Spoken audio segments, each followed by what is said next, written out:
बांग्लादेश ने मोदी से डील तोड़ दी है और भारत की जमीन चीन को दे दी है। यह सब क्यों हुआ? बॉर्डर से 100 किलोमीटर दूर आखिरकार क्या हो रहा है, यही जानेंगे। नमस्ते, मेरा नाम रिमझिम जेठानी है और आप मेरा शो सरहद के पार का एपिसोड नंबर 105 देख रहे हैं। और इस वक्त की बड़ी खबर यह है कि बांग्लादेश की यूनुस सरकार ने भारत के खिलाफ एक नई साजिश रची है। भारत से स्पेशल इकोनॉमिक जोन छीन लिया है। जो 10 साल पहले हमको ये जमीन मिली थी, जो स्पेशल इकोनॉमिक जोन मिला था, वो अब भारत से छीनकर चीन को दे दिया है।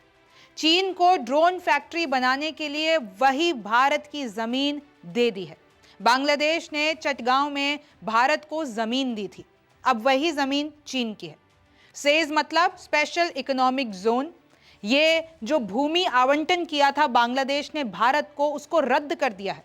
चटगांव में मीरसराई में लगभग 850 एकड़ में ये जमीन फैली हुई है और अब इस जमीन को चीन को ड्रोन बनाने के लिए दे दिया गया है। और देखिए, 10 साल पहले भारत को ये जमीन मिली थी। 2015 में एक समझौता हुआ था। मोदी उस वक्त ढाका की यात्रा पे थे, यानी कि बांग्लादेश गए थे, और उस वक्त शेख हसीना की सरकार थी। तो लिटरली दोनों ने मिलकर ऐलान किया था कि भाई ये जो जमीन है, आप मेरे पीछे देख सकते हैं, 850 एकड़ की जो जमीन है, SEZ है, ये भारत की होगी। 2015 में समझौता हो गया। आप देख सकते हैं किस तरीके से ये बहुत बड़ी जमीन है। लेकिन अब क्योंकि शेख हसीना की सरकार गिर गई और अब यूनुस का बांग्लादेश में राज चलता है, तो अब चीन का प्रोपेगेंडा भारत के खिलाफ यूनुस ने भरा है। चीन ने बांग्लादेश को अपने बेहद करीब ला दिया है। पाकिस्तान के चीन करीब है ही, तो ये जो तीनों पड़ोसी मिलकर है ना, वो भारत के खिलाफ अब एक प्रोपेगेंडा चला रहे हैं। शेख हसीना के साथ संयुक्त घोषणा की थी जब मोदी वहां गए थे, 2015 की बात है। चीन साल के अंत तक ड्रोन प्रोडक्शन शुरू भी कर देगा, यानी भारत की जमीन लेकर अब चीन को दे दिए तो चीन अब उस पर ड्रोन बनाएगा। चीन ड्रोन टेक्नोलॉजी ट्रांसफर करने को भी राजी हो गया है, क्योंकि अब बांग्लादेश को वो और ज्यादा लिटरली बहुत ज्यादा ताकतवर बनाना चाहता है। मीडियम रेंज और वर्टिकल लिफ्ट वाले ड्रोन बनेंगे। चटगांव प्लांट भारतीय सीमा से महज 100 किलोमीटर दूर है और ये जमीन हमारी थी, यानी कि हमको आवंटित थी, भारत को आवंटित थी। लेकिन अब वहीं पे चीन बैठेगा। भारत पाकिस्तान के बाद दक्षिण एशिया में बांग्लादेश अब ड्रोन बनाने वाला तीसरा देश बन गया है। फिर आप देखिए, 2019 में अगर आपको याद होगा, हेडलाइंस भी थी, BEZA और अडानी पोर्ट्स के बीच में SEZ के बीच एक MOU, यानी कि स्पेशल इकोनॉमिक जोन सेज के बीच MOU साइन हुआ था। भारत ने $115 मिलियन LOC के समर्थन में दिया था, यानी कि हमने मदद की थी। लेकिन उसके बाद भी आप देख लीजिए बांग्लादेश ने क्या किया। 2025 में चीन बांग्लादेश को 20 J-10CE फाइटर जेट दे रहा है। यानी ये जो एंटाई इंडिया एक तरीके से साजिश है, प्लानिंग है, दुश्मनों का साथ आना है, बांग्लादेश अब उसमें जुड़ गया है।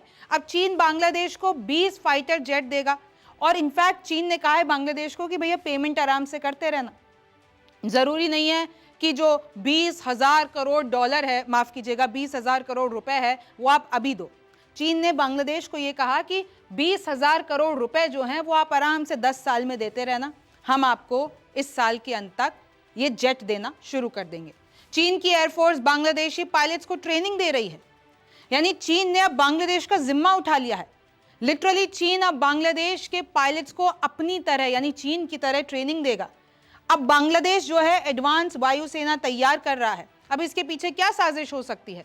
चीन के साथ उसने हाथ मिला लिए हैं। इस फंड का केवल 1% ही उपयोग। ये किस फंड की बात कर रही हूं मैं? इस फंड की बात कर रही हूं कि भाई मन में सवाल है कि परियोजना फेल क्यों हुई। जब बांग्लादेश और भारत के बीच में डील हुई थी तो इसको फेल क्यों किया? देखिए, असल बात यह भी है कि ये जो फंड है, जो इस पूरे प्रोजेक्ट के तहत जो अलॉट हुआ था, उसको ज़्यादा इस्तेमाल नहीं कर पाए। भारतीय ठेकेदारों ने इसे लेकर रुचि कम रही, क्योंकि जब ये समझौता हुआ था तब इसकी बहुत बातें हुई थी कि भाई हमारे लिए एक्सपोर्ट सस्ता होगा, इंपोर्ट सस्ता होगा, हमारे जो बहुत सारी हज़ारों नौकरियां पैदा होंगी, कहीं ना कहीं भारतीय बिजनेसमैन को यहाँ पर फ़ायदा मिलेगा। वर्षों तक ये ज़मीन खाली पड़ी रही। फिर यूनुस ने क्या किया कि यूनुस सरकार जब तख्ता पलट हो गया शेख हसीना का, तो यूनुस ने 2025 तक इस परियोजना को रद्द कर दिया और अब तो ये जो ज़मीन है वो चीन को दे दी गई। और एक तरीके से ये संदेश है, नैरेटिव है कि देखिए भैया, बांग्लादेश अब जो डिसीजन ले रहा है, अब आपको पता भी होगा कि कैसे मैच के सिलसिले में, स्पोर्ट्स के सिलसिले में मैं जाती हूँ तो वहाँ पे भी कितना हड़कंप मचा हुआ है। तो बांग्लादेश ने अब क्लियर कर दिया है कि भैया भारत से हमारी दूरी है और अब ऐसे प्लान बनाए जा रहे हैं जो कि एक खतरे की घंटी है। आपको क्या लगता है मुझे कमेंट सेक्शन में ज़रूर बताइए। मेरा नाम रिमझिम जेठानी है, आपसे फिर मुलाकात होगी।